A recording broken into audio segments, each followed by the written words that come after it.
Bonjour.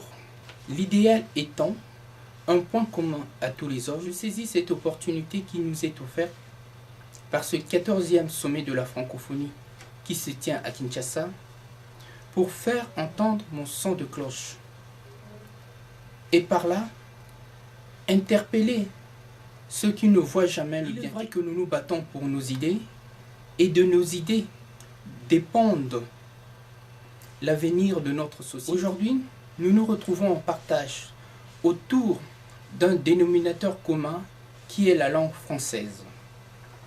Véritable moteur d'un dynamisme à bâton rompu qui se repositionne par rapport aux enjeux du millénaire et recadre les choses dans cet espace qui nous est commun. Nous voyons bien que la francophonie a ses vertus, tous les mal que les Congolais se sont donnés. Accueillir ce sommet à Kinshasa montre à quel point les hommes peuvent transcender leur antagonisme pour un idéal commun dans l'intérêt général, dans l'intérêt de la nation. Ce forum n'est qu'un premier pas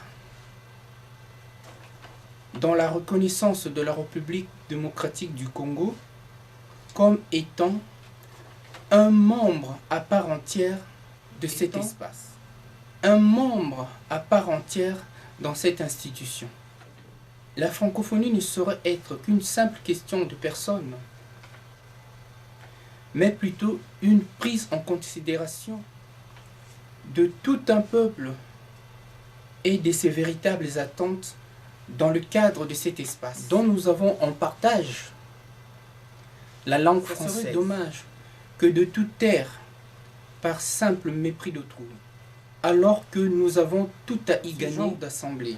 Bien entendu, ils auront à débattre des questions et d'autres qui porteront leurs fruits avec le temps. N'oublions pas que longtemps, le Congo s'était mis à l'écart de cette institution pour des raisons et d'autres. Voilà pourquoi je tiens à ce que Info Ausculte soit un véritable laboratoire d'une réelle prise de conscience, qui ne soit pas qu'une crise épileptique de conscience. Ces propos n'engagent que moi, d'où l'intime conviction de ma démarche. Mettons avant toute autre chose l'intérêt général, que la francophonie est un miroir qui nous permet d'être vus à travers le monde et dans toute notre complexité.